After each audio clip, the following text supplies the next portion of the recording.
ਜਿਹੜੀਆਂ ਫਸਲਾਂ ਏ ਇਹ ਕਿਸਾਨ ਦੀ ਧੀ ਤੇ ਪੁੱਤ ਬਰਾਬਰ ਆ। ਜੇ ਸਾਡੀ ਫਸਲ ਚਲੀ ਗਈ ਫਸਲ ਦੀ ਤਾਂ ਲੜਾਈ ਆ। ਮਜੀਠੀਆ ਸਾਹਿਬ ਤੇ ਟਕੈਤ ਸਾਹਿਬ ਜੇ ਉਹ ਇੱਕ ਨੇ, ਜੇ ਉਹ ਸਮਰਥਨ ਕਰ ਰਹੇ ਆ ਜਿਹੜਾ ਕਿ ਅੱਜ ਮਜੀਠੀਆ ਸਾਹਿਬ ਨੇ ਕਿਹਾ ਏ, ਤੇ ਮੇਰੇ ਤੇ ਉਹਨਾਂ ਨੇ ਸਵਾਲ ਚੱਕੇ ਆ, ਕੀ ਗੱਲ ਮੈਂ ਗਲਤ ਗੱਲ ਕਹਿਤੀ? ਮਜੀਠੀਆ ਸਾਹਿਬ, ਟਕੈਤ ਸਾਹਿਬ, ਜਿਹੜਾ ਕਰਜ਼ਾ ਮੋੜਨਾ ਕਿਸਾਨ ਨੇ ਉਹ ਤੁਸੀਂ ਮੋੜੋਗੇ? ਜਿਹੜਾ ਕਿਸਾਨ ਨੇ ਆਪਣੀ ਧੀ ਪੁੱਤ ਦਾ ਵਿਆਹ ਕਰਨਾ ਤੁਸੀਂ ਕਰੋਗੇ? ਜਿਹੜਾ ਉਹਦੇ ਬੱਚਿਆਂ ਦੀ ਫੀਸਾਂ ਸਕੂਲ ਦੀਆਂ ਕਾਲਜ ਦੀਆਂ ਬਾਹਰ ਜਾਂ ਬੱਚੇ ਬਾਹਰ ਗਏ ਹੋਏ ਨੇ ਪੜ੍ਹਨ ਉਹ ਤੁਸੀਂ ਦਵੋਗੇ? ਮੁੜ ਕੇ ਬਿਆਨ ਦੇ ਕੇ ਤੁਸੀਂ ਕੰਧਾਂ ਤੇ ਭੱਜ ਜਾਂਦੇ ਹੋ ਠੱਪ ਕੇ। ਅਕਾਲੀ ਦਲ ਟਕੈਤ ਦੇ ਬਿਆਨ ਦੇ ਨਾਲ ਤੁਸੀਂ ਸਹਿਮਤ ਹੋ, ਜਿਹਦੇ ਉੱਤੇ ਤੁਸੀਂ ਕਿੰਤੂ ਪਰੰਤੂ ਮੇਰੇ ਬਿਆਨ ਤੇ ਕੀਤਾ ਏ, ਤਾਂ ਫੇਰ ਸਭ ਤੋਂ ਪਹਿਲਾਂ ਆਪਣੇ ਅਕਾਲੀ ਦਲ ਦੇ ਵਰਕਰਾਂ ਨੂੰ, ਆਪਣੇ ਅਕਾਲੀ ਦਲ ਦੇ ਲੀਡਰਾਂ ਨੂੰ ਤੇ ਸਾਰੇ ਤੁਸੀਂ ਸਮੇਤ ਆਪਣੀਆਂ ਫਸਲਾਂ ਵਾਹੋ ਤੇ ਆਪਣੀਆਂ ਫਸਲਾਂ ਨੂੰ ਨਸ਼ਟ ਕਰ ਦਿਓ। ਤੁਸੀਂ ਆਪਣੀਆਂ ਫਸਲਾਂ ਮੰਡੀਆਂ 'ਚ ਵੇਚਣ ਨਾ ਜਾਇਓ ਫਿਰ ਟਕੈਤ ਸਾਹਿਬ ਨੂੰ, ਜੇ ਤੁਸੀਂ ਆਪਣਾ ਲੀਡਰ ਮੰਨਦੇ ਹੋ। ਅੱਜ ਸਰਦਾਰ ਵਿਕਰਮ ਸਿੰਘ ਮਜੀਠੀਆ ਸਾਹਿਬ ਦਾ ਇੱਕ ਬਿਆਨ ਆਇਆ, ਉਹਨਾਂ ਨੇ ਦਿੱਤਾ ਵੀ ਜਿਹੜਾ ਮੈਂ ਇਹ ਗੱਲ ਟਕੈਤ ਸਾਹਿਬ ਨੇ ਜਿਹੜੀ ਗੱਲ ਕਹੀ ਸੀ ਵੀ ਸਾਰੀਆਂ ਆਪਣੀਆਂ ਫਸਲਾਂ ਹੈ ਜਿਹੜੀਆਂ ਉਹਨੂੰ ਅੱਗ ਲਾ ਲਓ ਜਾਂ ਫਸਲਾਂ ਨੂੰ ਵਾਹ ਦਿਓ। ਮੈਂ ਇਹ ਗੱਲ ਕਹੀ ਸੀ ਵੀ ਇਹ ਜਿਹੜੀਆਂ ਫਸਲਾਂ ਏ ਇਹ ਕਿਸਾਨ ਦੀ ਧੀ ਤੇ ਪੁੱਤ ਬਰਾਬਰ ਆ। ਜੇ ਸਾਡੀ ਫਸਲ ਚਲੀ ਗਈ ਫਸਲ ਦੀ ਤਾਂ ਲੜਾਈ ਆ, ਮਾਂ ਦੇ ਤੇ ਸਾਡੇ ਪੁੱਤ ਤੇ ਧੀ ਦੀ ਤਾਂ ਲੜਾਈ ਆ। ਉਸੇ ਪਿੱਛੇ ਅਸੀਂ ਇੰਨੇ ਲੱਖਾਂ ਬੰਦੇ ਤੇ ਪਤਾ ਨਹੀਂ ਸੈਂਕੜੇ ਕਰੋੜਾਂ ਰੁਪਈਆ ਅਸੀਂ ਤਬਾਹ ਕਰ ਲਿਆ।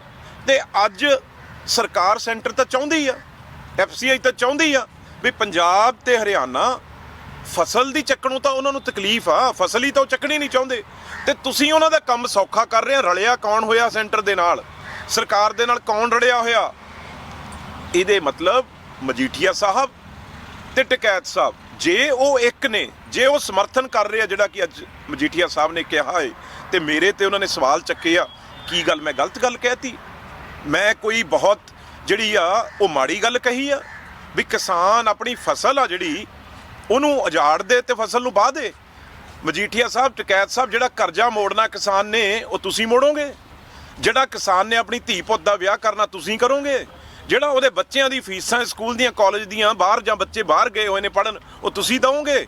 ਤੇ ਜਿਹੜੀ ਸਾਡੀ ਬੁੱਢੀ ਮਾਂ ਦੀ ਰਸੋਈ ਆ ਉਹ ਤੁਸੀਂ ਦੋਨੋਂ ਜਣੇ ਚਲਾਓਗੇ? ਮੁੜ ਕੇ ਬਿਆਨ ਦੇ ਕੇ ਤੁਸੀਂ ਕੰਧਾਂ ਤੇ ਭੱਜ ਜਾਂਦੇ ਹੋ ਠੱਪ ਕੇ। ਤੇ ਜੇ ਮਜੀਠੀਆ ਸਾਹਿਬ ਓਪਨਲੀ ਗੱਲ ਕਰੋ, ਵਿੱਚ ਵਿਚਾਲੇ ਗੱਲ ਨਾ ਛੱਡ ਦਿਆ ਕਰੋ। ਜੇ ਤੁਸੀਂ ਅਕਾਲੀ ਦਲ ਟਕੈਤ ਦੇ ਬਿਆਨ ਦੇ ਨਾਲ ਤੁਸੀਂ ਸਹਿਮਤ ਹੋ, ਜਿਹਦੇ ਉੱਤੇ ਤੁਸੀਂ ਕਿੰਤੂ ਪਰੰਤੂ ਮੇਰੇ ਬਿਆਨ ਤੇ ਕੀਤਾ ਏ, ਤਾਂ ਫੇਰ ਸਭ ਤੋਂ ਪਹਿਲਾਂ ਆਪਣੇ ਅਕਾਲੀ ਦਲ ਦੇ ਵਰਕਰਾਂ ਨੂੰ, ਆਪਣੇ ਅਕਾਲੀ ਦਲ ਦੇ ਲੀਡਰਾਂ ਨੂੰ ਤੇ ਸਾਰੇ ਤੁਸੀਂ ਸਮੇਤ ਆਪਣੀਆਂ ਫਸਲਾਂ ਵਾਹੋ ਤੇ ਆਪਣੀਆਂ ਫਸਲਾਂ ਨੂੰ ਨਸ਼ਟ ਕਰ ਦਿਓ। ਤੁਸੀਂ ਆਪਣੀਆਂ ਫਸਲਾਂ ਮੰਡੀਆਂ 'ਚ ਵੇਚਣ ਨਾ ਜਾਇਓ ਫਿਰ ਟਕੈਤ ਸਾਹਿਬ ਨੂੰ, ਜੇ ਤੁਸੀਂ ਆਪਣਾ ਲੀਡਰ ਮੰਨਦੇ ਹੋ। ਮੈਂ ਉਸੇ ਸਟੈਂਡ ਤੇ ਖੜਾ ਏ, ਮੈਂ ਉਸੇ ਆਪਣੀ ਗੱਲ ਤੇ ਮੈਂ ਕਦੇ ਪਿੱਛੇ ਨਹੀਂ ਹਟਦਾ। ਜਿਹੜੀ ਮੈਂ ਗੱਲ ਕਰਦਾ ਏ ਮੈਂ ਆਪਣੀ ਸੋਚ ਸਮਝ ਕੇ ਕਰਦਾ ਏ, ਤੇ ਮੈਂ ਕਰਦਾ ਵੀ ਜ਼ਰੂਰ ਆ। ਮੈਂ ਕਿਸੇ ਗੱਲ ਤੋਂ ਜਿੱਧਰ ਨੂੰ ਇਹ ਨਹੀਂ ਹੁੰਦਾ ਵੀ ਜਿੱਧਰ ਨੂੰ ਵੱਧ ਲੋਕ ਲੱਗੇ ਹੋਣ ਉਹ ਗੱਲ ਸਹੀ ਹੋ ਸਕਦੀ ਆ, ਜਾਂ ਜਿਹੜਾ ਬਹੁਤ ਬਹਾ ਚੱਲ ਰਿਹਾ ਉਹਦੇ ਨਾਲ ਹੀ ਤੁਸੀਂ ਬਹੀ ਜਾਓ। ਤੁਸੀਂ ਕੋਈ ਲੀਡਰ ਨਹੀਂ ਗੇ। ਜੇ ਤੁਸੀਂ ਸਹੀ ਗੱਲ, ਚਾਹੇ ਤੁਹਾਡੇ ਉਲਟ ਕਿਉਂ ਨਾ ਹੋ ਜਾਣ ਲੋਕ, ਪਰ ਤੁਸੀਂ ਜਦ ਸਹੀ ਗੱਲ ਕਹੋਗੇ, ਤੁਹਾਡੀ ਡਿਊਟੀ ਆ ਲੀਡਰ, ਜੇ ਲੋਕ ਤੁਹਾਨੂੰ ਨੁਮਾਇੰਦਾ ਬਣਾਉਂਦੇ ਆ ਤੇ ਤੁਸੀਂ ਸਹੀ ਗੱਲ ਕਹਿਣੀ ਪਊ ਲੋਕਾਂ ਨੂੰ। ਸਹੀ ਮੁੱਦੇ ਤੇ ਸਹੀ ਸਮੇਂ ਤੇ ਉਹਨਾਂ ਨੂੰ ਰੋਕਣਾ ਪਊਗਾ, ਉਹਨੂੰ ਲਿਆਉਣਾ ਪਊਗਾ। ਜਿਹੜੇ ਲੋਕ ਭੜਕਾਉਣ ਵਾਲੇ ਨੇ ਤੁਹਾਡੇ ਵਰਗੇ, ਅੱਜ ਵੀ ਤੁਸੀਂ ਟਕੈਤ ਦੀ ਮਦਦ ਕੀਤੀ ਤੇ ਪਰ ਹੁਣ ਮਜੀਠੀਆ ਸਾਹਿਬ ਬਿਆਨ ਤੋਂ ਪਲਟਿਓ ਨਾ। ਹੋਰ ਕੋਈ ਗੱਲ ਨਹੀਂ, ਮੈਂ ਬਿਆਨ ਇੱਕ ਤੇ ਵਿਰੋਧ ਕੀਤਾ ਟਕੈਤ ਦਾ ਵੀ ਫਸਲਾਂ ਜਿਹੜੀਆਂ ਜਲਾਉਣੀਆਂ ਜਾਂ ਫਸਲਾਂ ਤਬਾਹ ਕਰਨੀਆਂ ਏ ਉਹ ਬਿਲਕੁਲ ਕਿਸਾਨ ਨਹੀਂ ਕਰੂਗਾ, ਤੇ ਤੁਸੀਂ ਹੁਣ ਉਹਦੀ ਸਪੋਰਟ ਕੀਤੀ ਆ। ਇਹਦਾ ਮਤਲਬ ਇਹ ਆ ਵੀ ਤੁਸੀਂ ਕਿਸਾਨਾਂ ਦੀਆਂ ਫਸਲਾਂ ਨੂੰ ਤਬਾਹ ਤੇ ਉਹਨਾਂ ਨੂੰ ਅੱਗ ਲਾਉਣ ਲਈ ਕਹਿ ਰਹੇ ਹੋ। ਜਿਹੜੀ ਸਾਡੀ ਮਾਂ ਧਰਤੀ ਤੇ ਫਸਲ, ਸਾਡਾ ਪੁੱਤ ਆ, ਜਵਾਕ ਆ ਸਾਡੀ ਫਸਲ। ਤੇ ਤੁਸੀਂ ਹੁਣ ਜੇ ਤੁਸੀਂ ਆਪਣੇ ਸਟੈਂਡ ਤੇ ਖੜੇ ਹੋ ਤਾਂ ਫਿਰ ਸਾਰੇ ਅਕਾਲੀ ਦਲ ਵਰਕਰਾਂ ਨੂੰ, ਸਾਰੇ ਲੀਡਰਾਂ ਨੂੰ ਆਪਣੀਆਂ ਫਸਲਾਂ ਜਿਹੜੀਆਂ ਏ ਉਹ ਤਬਾਹ ਕਰਨ ਨੂੰ ਕਹਿ ਦਿਓ, ਉਜਾੜਨ ਨੂੰ ਕਹਿ ਦਿਓ, ਉਹਨਾਂ ਨੂੰ ਰੱਖਣ ਲਈ ਕਹਿ ਦਿਓ, ਜੋ ਮਰਜ਼ੀ ਕਰੋ। ਫਿਰ ਮੈਂ ਗੱਲ ਮੰਨੂਗਾ ਤੁਹਾਡੀ ਵੀ ਤੁਸੀਂ ਆਪਣੀ ਗੱਲ ਤੇ ਕਾਇਮ ਹੋ। ਨਹੀਂ ਐਵੇਂ ਬਿਆਨਬਾਜ਼ੀ, ਸਿਰਫ ਪ੍ਰੈਸ ਦੇ ਮੂਹਰੇ ਆਉਣ ਲਈ ਬਿਆਨਬਾਜ਼ੀ ਨਾ ਕਰਿਆ ਕਰੋ। ਇੱਥੇ ਹਾਲ ਦੇਖ ਲਓ ਕੀ ਹੋ ਰਿਹਾ ਦਿੱਲੀ 'ਚ।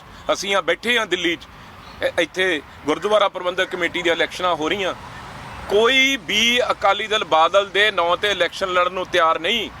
ਫੋਟੋ ਲਾਉਣ ਨੂੰ ਤਿਆਰ ਨਹੀਂ। ਇੱਥੇ ਹਾਲਾਤ ਦੇਖੋ, ਜਿਹੜੇ ਵੀ ਕੈਂਡੀਡੇਟ ਨੇ, ਜਿਹੜੇ ਵੀ ਇਲੈਕਸ਼ਨਾਂ ਲੜ ਰਹੇ ਨੇ, ਉਹ ਕਿਤੇ ਵੀ ਅਕਾਲੀ ਦਲ ਬਾਦਲ ਦੀ ਉੱਥੇ ਫੋਟੋ ਨਹੀਂ ਲੱਗੀ ਹੋਈ। ਹਾਲਾਤ ਤਾਂ ਇਹ ਬਣੇ ਪਏ ਨੇ ਤੇ ਤੁਸੀਂ ਟਕੈਤ ਦਾ ਨਾਂ ਲੈ ਕੇ ਆਪਣੀ ਜ਼ਮੀਨ ਲੱਭਦੇ ਫਿਰਦੇ ਹੋ ਵੀ ਟਕੈਤ ਦੀ ਸਪੋਰਟ ਕਰਕੇ ਤੁਸੀਂ ਕਿਸਾਨਾਂ ਦੀਆਂ ਵੋਟਾਂ ਲੈ ਲਓਗੇ। ਬਿਲਕੁਲ ਨਹੀਂ। ਲੋਕ ਤੁਹਾਨੂੰ ਬੜੀ ਚੰਗੀ ਤਰ੍ਹਾਂ ਜਾਣਦੇ ਆ ਵੀ ਕਿਹਨੇ ਇਹ ਆਰਡੀਨੈਂਸ ਲਿਆਂਦਾ ਸੀ, ਉਦੋਂ ਕੈਬਨਿਟ 'ਚ ਕੌਣ ਸੀ, ਜਦੋਂ ਬਿੱਲ ਪਾਸ ਹੋਇਆ ਉਦੋਂ ਇਹ ਬਿੱਲ ਪਾਸ ਕਰਾਉਣ 'ਚ ਕੌਣ ਸੀ। ਕਿਸੇ ਨੂੰ ਕੋਈ ਭੁਲੇਖਾ ਨਹੀਂਗਾ। ਝੂਠੀਆਂ ਗੱਲਾਂ ਕਰਨ ਦਾ ਕੋਈ ਫਾਇਦਾ ਨਹੀਂ, ਪਰ ਆਪਣੀ ਗੱਲ ਸਪਸ਼ਟ ਜ਼ਰੂਰ ਕਰਿਓ। ਪਹਿਲੀ ਗੱਲ ਤੇ ਵੀ ਕੀ ਤੁਸੀਂ ਚਾਹੁੰਦੇ ਹੋ ਲੋਕ ਆਪਣੀਆਂ ਫਸਲਾਂ ਨਸ਼ਟ ਕਰਨ, ਪਰ ਅਸੀਂ ਲੋਕਾਂ ਦੇ ਨਾਲ ਆ। ਅਸੀਂ ਲੋਕਾਂ ਦੇ ਤਿੰਨੋਂ ਬਿੱਲ ਵਾਪਸ ਕਰਾਉਣ ਦੀ ਗੱਲ ਕਰਦੇ। ਅਸੀਂ ਕਦੇ ਕਿਸੇ ਕਿਸਾਨ ਦੀ ਫਸਲ ਤਬਾਹ ਕਰਨ ਦੀ, ਉਜਾੜਨ ਦੀ ਗੱਲ ਨਾ ਕੀਤੀ ਆ, ਨਾ ਕਰਾਂਗੇ। ਦੇਖੋ ਟਕੈਤ ਸਾਹਿਬ ਤਾਂ ਦੇਖੋ, ਰੋਜ਼ ਮੈਂ ਜੋ ਗੱਲ ਕਹੀ ਸੀ ਉਸੇ ਤੇ ਫਿਰ ਸੱਚ ਹੋ ਗਈ। ਅੱਜ ਜਿਹੜਾ ਬਿਆਨ ਆਇਆ, ਹੁਣ ਕਹਿੰਦੇ ਮੈਂ ਤਾਂ 40 ਲੱਖ ਟਰੈਕਟਰ ਦੀ ਗੱਲ ਹੀ ਨਹੀਂ ਕੀਤੀ, ਮੈਂ ਤਾਂ ਜਿਹੜੀ ਗੱਲ ਆ ਪਾਰਲੀਮੈਂਟ ਘੇਰਨ ਦੀ ਗੱਲ ਹੀ ਨਹੀਂ ਕੀਤੀ। ਕਰੀਏ ਕੀ? ਤੇ ਉਹ ਅੱਜ ਲੋਕ ਬਾਰ-ਬਾਰ ਤੁਸੀਂ ਵੀ ਇਹ ਦੱਸੋ ਵੀ ਬਿੱਲ ਕਿਵੇਂ ਵਾਪਸ ਕਰਾਉਣੇ ਆ। ਉਹ ਕਹਿੰਦੇ ਕੋਈ ਨਹੀਂ, ਅਸੀਂ ਤਾਂ ਦੇਖਾਂਗੇ, ਸਾਲ ਰੁਕ ਜਾਾਂਗੇ, 2 ਸਾਲ ਰੁਕ ਜਾਾਂਗੇ, ਸਾਨੂੰ ਕਾਹਦੀ ਕਾਹਲੀ ਆ। ਮੈਂ ਤਾਂ ਸਾਰਾ ਦੇਸ਼ ਘੁੰਮੂੰਗਾ ਤੇ ਦੇਸ਼ ਘੁੰਮ ਕੇ ਆਪਣੀ ਪੋਲਿਟਿਕਸ ਕਰੂੰਗਾ। ਤੇ ਜਿਹੜੇ ਕਿਸਾਨ ਬੈਠੇ ਨੇ ਉਹ ਦੱਸੋ ਤਾਂ ਸਹੀ ਵੀ ਉਹ ਕੀ ਕਰਨਗੇ। ਤੁਹਾਡੇ ਮਗਰ ਲੱਗ ਕੇ 1 ਸਾਲ ਤੁਸੀਂ ਕਹਿ ਰਹੇ ਹੋ 2 ਸਾਲ ਬੈਠਣਾ ਪਵੇ, ਕਹਿੰਦੇ ਨਾ ਬੁਲਾਉਣ ਤਾਂ 1 ਸਾਲ ਨਹੀਂ 2 ਸਾਲ ਬੈਠੇ ਰਵਾਂਗੇ। ਅਰੇ ਬਈ ਤੁਸੀਂ ਤਾਂ ਰੋਜ਼ ਗੱਡੀਆਂ ਜਹਾਜ਼ਾਂ 'ਚ ਘੁੰਮ ਰਹੇ ਹੋ, ਦੇਸ਼ ਆਪਣੀ ਸਿਆਸਤ ਕਰ ਰਹੇ ਹੋ। ਜਿਹੜੇ ਇਹ ਲੋਕ ਬੈਠੇ ਨੇ ਸਿੰਘੂ ਟੀਕਰੀ, ਉਹਨਾਂ ਦਾ ਕੀ ਕਰਾਂਗੇ ਅਸੀਂ? ਇੰਨੇ ਲੱਖਾਂ ਦੀ ਗਿਣਤੀ ਤੁਸੀਂ ਲੋਕ ਸੱਦ ਕੇ ਬਿਠਾਏ ਹੋਏ ਨੇ, ਉਹ 1 ਸਾਲ 2 ਸਾਲ ਆਪਣਾ ਸਾਰਾ ਕੰਮ ਬੰਦ ਕਰਕੇ ਕਿਵੇਂ ਬੈਠਣਗੇ? ਮੈਂ ਜਿਵੇਂ ਕਿਹਾ, ਲੀਡਰਸ਼ਿਪ ਆ ਕੇ ਮੂਹਰੇ ਹੋਵੇ, ਲੀਡਰਸ਼ਿਪ ਪਿੱਛੇ ਨਾ ਹੋਵੇ।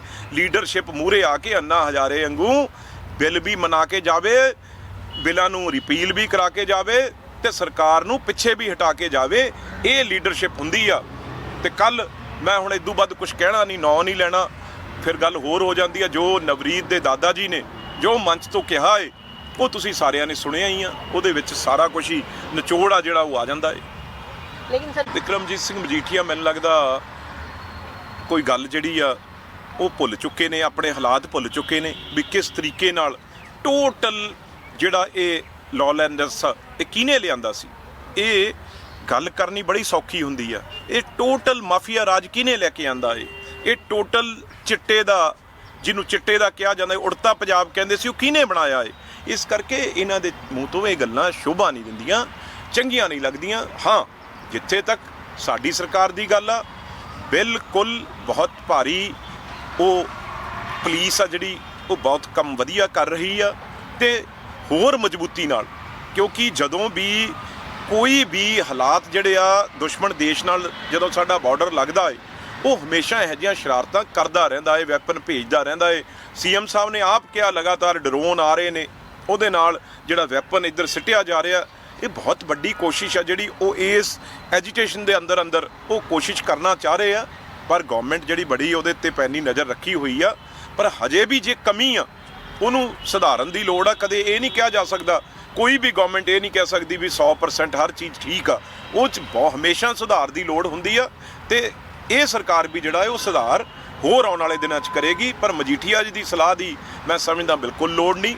ਇਹ ਆਪ ਇਸ ਕੰਮ ਦੇ ਜਿਹੜੇ ਮੋਢੀ ਨੇ, ਇਸ ਕੰਮ ਨੂੰ ਜਿਨ੍ਹਾਂ ਨੇ ਸ਼ੁਰੂ ਕੀਤਾ, ਜਿਨ੍ਹਾਂ ਦੀ ਸਟੈਂਪ ਲੱਗੀ ਹੋਈ ਆ, ਜਿਹੜਾ ਬ੍ਰਾਂਡ ਮਜੀਠੀਆ ਏ, ਉਹ ਤਾਂ ਸਭ ਤੋਂ ਉੱਤੇ ਆ ਇਹ ਚੀਜ਼ਾਂ ਦੇ ਵਿੱਚ। ਮੇਰੇ ਨਾਲ ਮੀਡੀਆ ਟ੍ਰਾਇਲ ਹੋ ਰਿਹਾ, ਇਨਵੈਸਟੀਗੇਸ਼ਨ ਸਹੀ ਤਰੀਕੇ ਨਾਲ ਨਹੀਂ ਹੋ ਰਹੀ। ਦੇਖੋ ਉਹਦੇ ਵਿੱਚ ਤਾਂ ਗੱਲਾਂ ਕਈ ਨੇ। ਹੁਣ ਮੈਂ ਸਮਝਦਾ ਦੀਪ ਸਿੱਧੂ ਤਾਂ ਕਿਸਾਨਾਂ ਲਈ ਕਰ ਰਿਹਾ ਸੀ, ਨੌਜਵਾਨਾਂ ਲਈ ਕਰ ਰਿਹਾ ਸੀ, ਉਹਨੂੰ ਕੋਈ ਫਿਕਰ ਹੀ ਨਹੀਂ ਕਰਨਾ ਚਾਹੀਦਾ। ਇਹ 'ਚ ਕੋਈ ਮੈਨੂੰ ਇੱਕ ਗੱਲ ਦੱਸੋ, ਇੱਕ ਕਿਸਾਨ ਧਰਨੇ 'ਚ ਬੈਠੇ, ਸਾਰੇ ਲੱਖਾਂ ਲੋਕ ਬੈਠੇ, ਉਵੇਂ ਹੀ ਉਹ ਬੈਠੇ ਆ, ਕਿਹੜੀ ਕੋਈ ਮਾੜੀ ਗੱਲ ਹੋ ਗਈ? ਤੇ ਲੱਖਾਂ ਹੀ ਲੋਕ ਉਰੇ ਆਏ ਨੇ, ਲੱਖਾਂ ਹੀ ਲੋਕ ਲਾਲ ਕਿਲੇ ਤੇ ਆਏ ਨੇ।